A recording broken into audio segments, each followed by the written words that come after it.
Everyone who is here is a mother, or has a mother, or knows a mother. Today, I'm going to talk about my journey of motherhood. In the year 2017, I was privileged to become a mother for the first time. The pregnancy wasn't smooth, but at least I was prepared for it. There's stuff on the internet about pregnancy, how it starts, how you go through the pregnancy, what you feel and what to be expected. So the journey wasn't as smooth as I thought, but at least I knew what to expect. Fast forward, it was time to deliver the baby. Also, I knew labor wasn't going to be easy. It was going to be hard.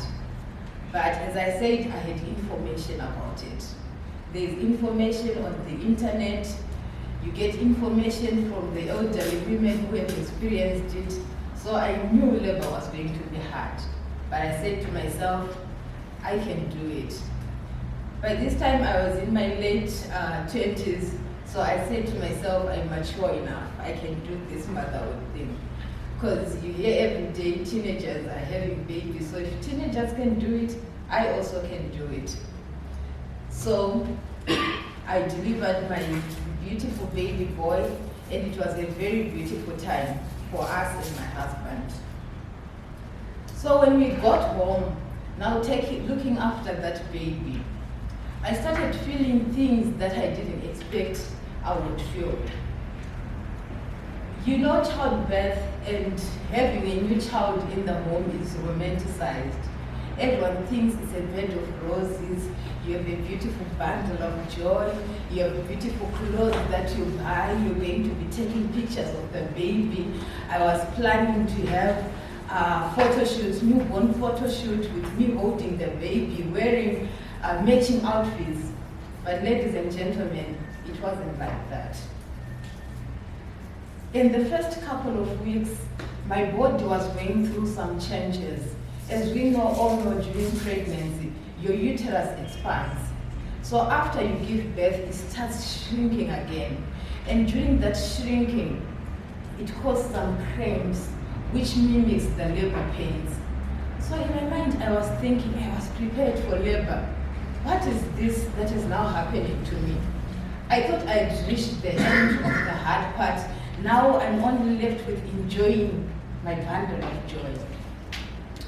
There were other things that were happening, like the baby was crying and I wasn't getting enough sleep.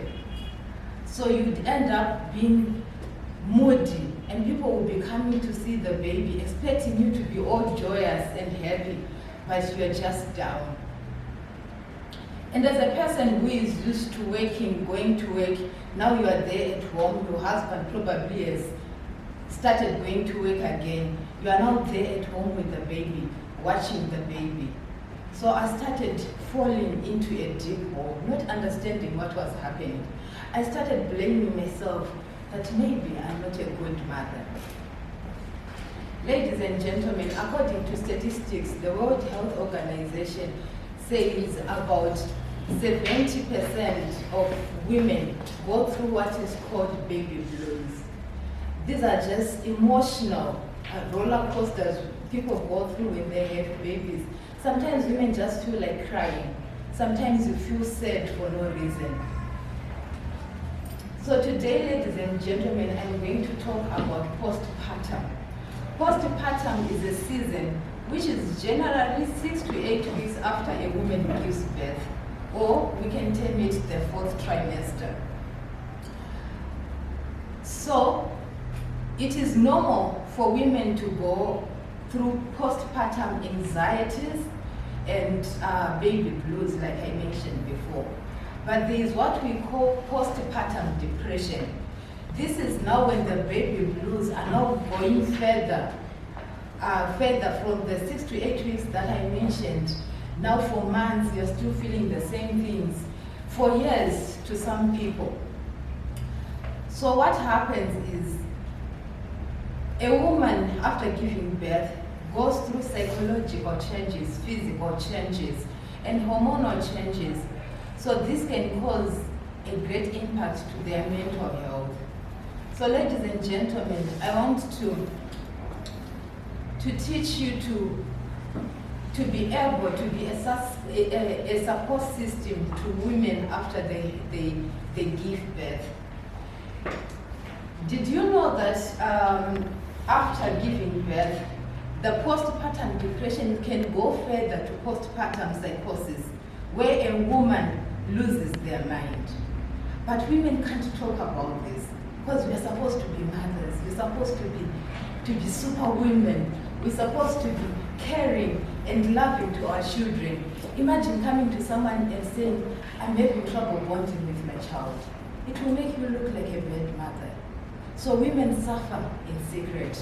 So I want you to urge you, ladies and gentlemen, to be a support system to women in this season of their lives, to offer support, to offer help.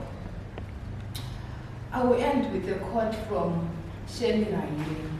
She said, mothers also need to be mothered. Whatever the baby needs, the mother needs also. If the baby needs love, the mother needs love. If the baby needs to be held, the mother also needs to be held. Thank you.